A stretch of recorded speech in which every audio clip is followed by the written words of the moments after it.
At our little Bible club meeting, we had a nice discussion about the difference between fear and the fear of the Lord. 2 days later, our school was closed. We were separated from our friends and our coworkers, all due to the coronavirus and all the fears that go with it. There's much fear right now. One remedy for fear is the fear of the Lord.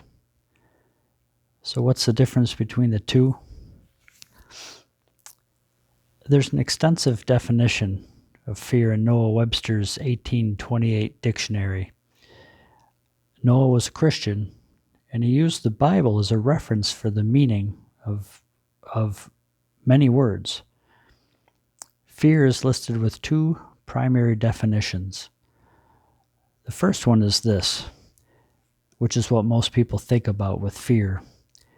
Fear, a painful emotion excited by an expectation of evil or impending danger.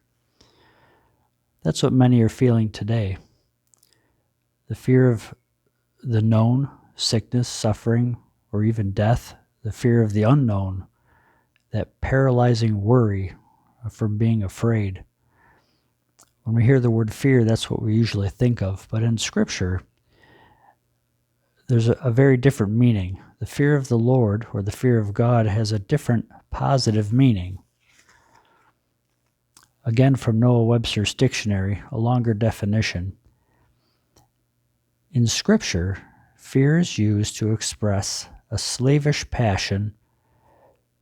The fear of God is a holy awe or reverence of God and His laws, which spring from a just view of real love of the divine character, leading the subjects of it to hate and shun everything that can offend such a holy being, inclining them to aim at perfect obedience. That's a long definition. It's an attempt to summarize what the fear of God is. It includes a respect toward God, a worship of God, and love for God and His ways. In Jeremiah 32, God is telling Jeremiah the prophet that there will be a gracious return from captivity for the children of Israel and Judah. Jeremiah 32, starting with verse 37. Behold, I will gather them out of all countries, whither I have driven them, in mine anger and in my fury and in great wrath, and I will bring them again to this place, and I will cause them to dwell safely. And they shall be my people, and I will be their God. And I will give them one heart and one way, that they may fear me forever, for the good of them and of their children after them. That's a positive meaning of fear, the fear of God, for their benefit. That they may fear me forever for the good of them and of their children after them. And I will make an everlasting covenant with them, that I will not turn away from them to do them good, but I will put my fear in their hearts, that they shall not depart from me. Again, that's for blessing. Yea, I will rejoice over them to do them good, and I will plant them in this land assuredly with my whole heart and with my whole soul. That's a great expression of God's love for those people that deserved the punishment that they were receiving in captivity, but His promise to restore them, and it would be fear of God that would preserve them and their children. So fear can distract us from God's provision for us. The fear of God protects us from fear.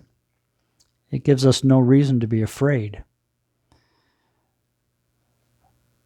A few more verses, Jeremiah 32 and 27.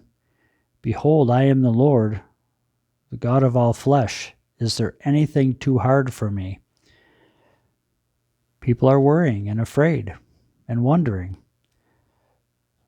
But we know we can trust God. We know He can deliver, He can protect, He can work with us through these trials. Is there anything too hard for me? No. The fear of the Lord is the beginning of wisdom, from Psalm 111, verse 10. Isaiah 33 and verse 6.